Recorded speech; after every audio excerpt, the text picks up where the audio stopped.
Hello. Right. గురుగారు good evening అండి. ఏమ్మా రాధమ్మా, చెప్పమ్మా. బాగున్నారా గురుగారు? సీతమ్మ అనుగ్రహం, నారసింహుడి ఆశీర్వచనం ఎందుకు బాగోను. అయితే అఘోరి విషయం గత గురుగారు దేనికమ్మా ఫోన్ చేశావు? చెప్తాను గురుగారు. దాదాపు 7-8 నెలల నుంచి 2 తెలుగు రాష్ట్రాల్లోని అఘోరి అని చెప్పేసి ప్రతిరోజు ఒక సెన్సేషన్ జరుగుతూనే ఉంది. ఊరుకోండమ్మా, మీరే అనవసరంగా వాడికి అక్కర్లేని ప్రాధాన్యత ఇచ్చి మాంజమాల్లో వాడు పెద్ద మనిషిని చేసేస్తున్నారు. వాడి బొందనే వాడి గురించి ఎన్నోసార్లు చెప్పా. నవంబర్ 5 నాడు అడిగినప్పుడు చెప్పా, అది పెద్ద ఫేక్ అమ్మా అని చెప్పానా లేదా? అవును చెప్పారు.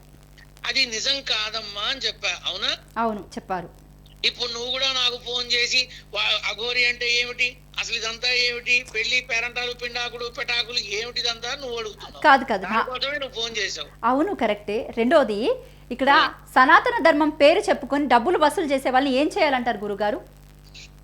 సనాతన ధర్మం పేరు చెప్పుకొని డబ్బులు వసూలు చేసేటటువంటి వాళ్ళని హైందవ సాంప్రదాయం కోసం, హిందూ ధర్మం కోసం, సనాతన ధర్మ పరిరక్షణ కోసం ప్రాణాలొడ్డి పోరాడుతున్నటువంటి మన హైందవ సోదరులకి అప్పచెప్పు చాలు, ఇంకా ఏం చేయక్కల్లా. ఎందుకంటే ప్రాణం కన్నా మిన్నగా హిందూ ధర్మం కోసం పోరాడుతున్నారే కొంతమంది యోధులు ప్రస్తుత సమాజంలో, వాళ్ళకి అప్పచెప్పండి చాలు. ఎందుకంటే వాళ్ళకి హిందూ ధర్మం గురించి, సనాతన ధర్మం గురించి, ధర్మ పరిరక్షణ గురించి నాకన్నా 100 రెట్లు తెలుసు వాళ్ళకి. ఎందుకంటే నేను అందరినీ ప్రేమించి చేస్తా, కానీ వాళ్ళు హైందవం తప్ప, నరనరంలోనూ హిందూ ధర్మాన్ని తప్ప వాళ్ళు ఇంకోటి పెట్టుకోవాలా. కాబట్టి వాళ్ళు సరైన విధంగా దీన్ని పరిష్కరిస్తారని నా ప్రగాఢ నమ్మకం. ఇంకొకటి, ఈ సనాతన ధర్మం పేరుతో డబ్బులు వసూలు చేయటం అనేది అక్రమం, చాలా తప్పు. అందులో వీడు నెంబర్ 1 కిలాడి.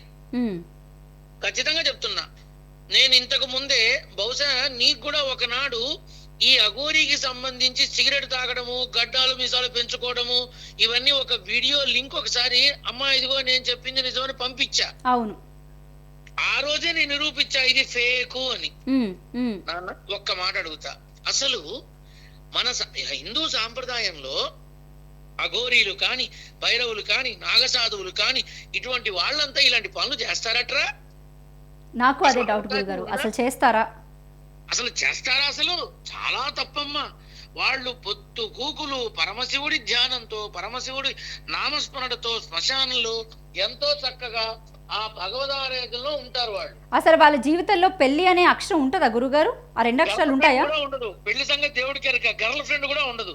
గర్ల్ ఫ్రెండ్, లవరు, పెళ్ళాము, తర్వాత సెకండ్ వైఫ్, ఇలా ఎన్నో హ్యాండిల్ చేస్తాడు మగవెదవ.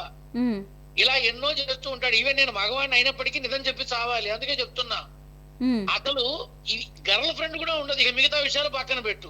తల్లినే అఘోరిగా తాను ఉద్భవించే సమయంతో తల్లితో కూడా బంధం తెగిపోతుంది. ఎవరితోనూ ఏ బంధాలు ఉండవమ్మా, పరమశివుడితో తప్ప. పరమశివుడు మాత్రమే వాళ్ళకి సకల ప్రపంచం. శ్మశాన భస్మాన్ని రాసుకుంటారు, కపాలంతో ఆడుకుంటారు, పరమశివుడి ధ్యానంలో వాళ్ళ జీవితాన్ని పునీతం చేసుకుంటారు. ఇప్పుడు అఘోరి ఒంటి మీద ఉన్నది బూడిదంటారా లేకపోతే పాండ్స్ పౌడర్ అంటారా?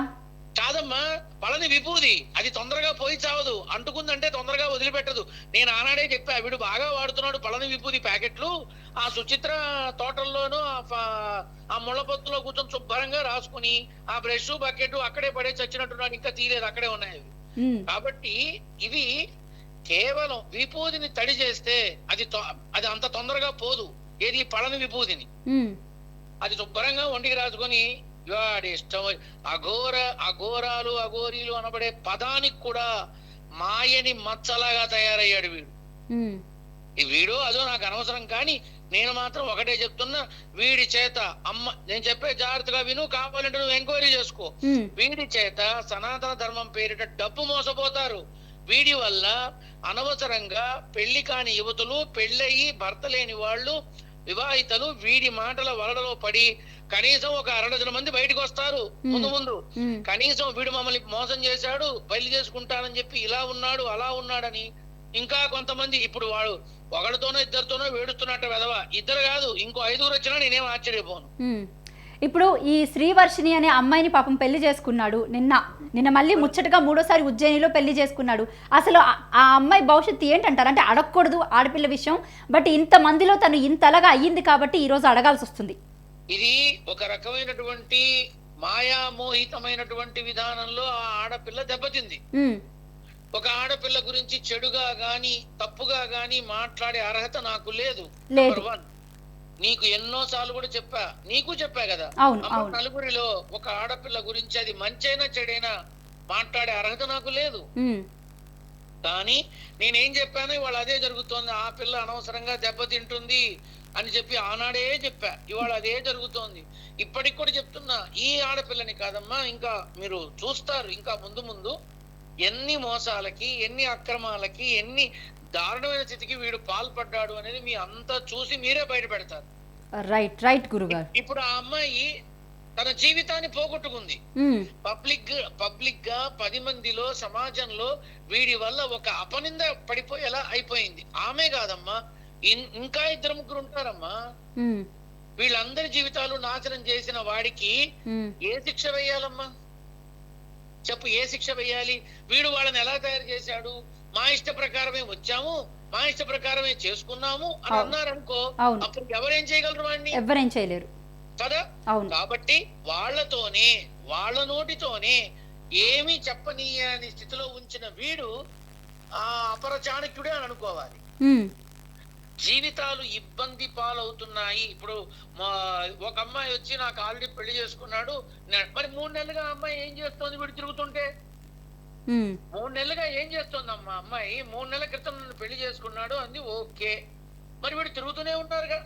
తిరుగుతున్నప్పుడు బయటికి రాకుండా ఇప్పుడు వచ్చి నేను 3 నెలల క్రితమే చెప్పడంలో హాస్యాస్పదంగా లేదు? అవును. ఎప్పుడైతే నీకు సంబంధించిన వాడు తప్పు చేస్తున్నట్టుగా నీ కళ్ళ ముందుకు వచ్చి నీ చెవులారా విన్నావో, అప్పుడే నువ్వు వెంటనే చీర బొట్లో దోపి చీపురు గట్ట వెనక్కి తిరిగి 4 వాయిస్తే సరిపోయేది. ఇప్పటిదాకా ఎందుకు కూర్చున్నావు? అవును, పాయింట్ మీరు చెప్పింది. నేను ఖచ్చితంగా అడుగుతా, ఇన్నాళ్ళు ఎందుకు కూర్చున్నావు? అంటే నువ్వు వేరే విధానంలోకి వెళ్ళావా? నువ్వు వేరే ఆశల కోసం ఆరాటపడ్డావా?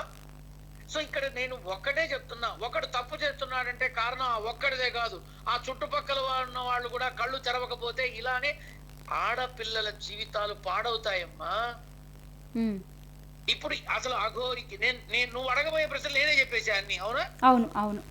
ఇప్పుడు ఈ అఘోరి అనబడేటటువంటి మనిషికి పెళ్లి పేరంటాలేమిటో మన బోందా, తల్లితోనే సంబంధం ఉండదు, తల్లి చెల్లి ఎవరితోనూ సంబంధం ఉండదు. వాళ్ళకి సంబంధం వల్ల పరమశివుడే. ఇప్పుడు పెళ్లి చేసుకుంటే అసలు అఘోరిగా ఉండొచ్చా ఉండకూడదా చెప్పండి? అసలు అఘోరి కాదు కాబట్టి వాడు పెళ్లి చేసుకుని తెచ్చాడు. కోరికలు, ఇష్టాలు, వ్యామోహాలు, అభిప్రాయాలు ఇన్ని ఉన్నాయి కాబట్టి వాడు అవన్నీ చేస్తున్నాడు. అవన్నీ ఉంటే అఘోరి ఎలా అవుతాడమ్మా? నువ్వు మళ్ళీ అఘోరి అంటున్నావు, వాడి పేరే అంటే ఆ వేషధానంలో తిరుగుతున్నాడు కదా శ్రీనివాస్. చక్కగా ఇది బాగుంది. శ్రీనివాసు వాడికి 2 పెళ్ళాలు, వీడికి 2 పెళ్ళాలు, 2-3 చక్కగా శ్రీనివాసులాగా 4-5 పెళ్లిళ్ళు చేసుకోమని తప్పులేదు. అఘోరి పేరేమిటి అసలు? అఘోరి అనే ట్యాగ్ తీసేయండి, మీరు తీసిపారేయండి, అసలు అనకండి. శ్రీనివాస అఘోరి అనే ముసుగులో తిరుగుతున్న శ్రీనివాసనండి. ఓకే గురుగారు, దిస్ ఈస్ మై క్లియర్. ఇది విన్నపమో, రిక్వెస్టో, ఆర్డరో, నా పిండా కూడా ఏమనుకుంటావో తెలియదు కానీ అఘోరి ముసుగులో తిరుగుతున్న శ్రీనివాస్ అనండి.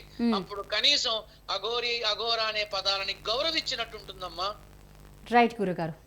This is my kind request. Let us not insult the people, those who trust Paramashiva. పరమశివుని నమ్మి పరమశివుడే ప్రపంచంగా ఇప్పుడు శ్రీనివాస్ అనే వ్యక్తిని ఇప్పుడు నమ్మి ఇంతమంది అమ్మాయిలు రోజుకొకరు బయటకు వస్తున్నారు కాబట్టి వాళ్ళకైనా న్యాయం జరుగుతుంది అంటారా? ఓరి నాయన, ఎన్నో వస్తున్నాయి, ఎన్నో చూస్తున్నాం, ఎన్నో వెళ్ళిపోతున్నాయి. న్యాయం జరగాలి అంటే ఇక నేనేం చెప్పు. వాళ్ళకి ఇప్పుడు ఒకటి తప్పు చేసినప్పుడు రెండో వాళ్ళు వచ్చినప్పుడు మొదటి వాళ్ళు కళ్ళు తెరవాలి, అవునా? అవును. 1 బాయే, 2 బాయే, ఇప్పుడు 3వది వచ్చే, అవునా? 3వది కళ్ళ కట్టినట్టు చూపిస్తున్నారు. మళ్ళీ పెళ్లి లైవ్ లో చేసుకున్నారు, మీడియాకి ఇచ్చి ఫుటేజ్. దాని అర్థం ఏంటి? మీ మీడియా, మీరంతా మాధ్యమాలంతా చేతకాని వెధవలు, మీ పోలీస్ యంత్రాంగం అంతా చేతకాని వాళ్ళు, మీ హైందవ రక్షకులంతా ఎందుకు పనికిరాని వాళ్ళు అని చెప్పడమా వాడి ఉద్దేశం? అయ్యుండొచ్చు. చెప్పు. ఇప్పుడు సోషల్ యాక్ట్ కింద ఇంతమంది ఆడవాళ్ళని మోసం చేసి బాధ పెట్టి ఇలా చేస్తున్నందుకు మన ప్రభుత్వంలో ఉన్నటువంటి స్త్రీ శిశు సంరక్షణ అని ఒక శాఖ ఉందిగా, ఉమ్, ఉమ్, అసలు తీసుకెళ్లి సీతక్కకి చెప్పండి మా తొక్కి నారదీస్తుంది. ఉమ్. స్త్రీ శిశు సంరక్షణ శాఖ ఉంది కదమ్మా. రైట్, ఉమెన్ కమిషన్ కూడా ఉంది ఇక్కడ. వాళ్ళకి ఎవరు కంప్లైంట్ చేయక్కల్లా, వాళ్ళు కన్నెర్ర చేస్తే చాలు వీడు కాలి బూడిదైపోతాడు. రైట్, మంచి హింట్ ఇచ్చారు నాకు ఇప్పుడు మీరు గురుగారు.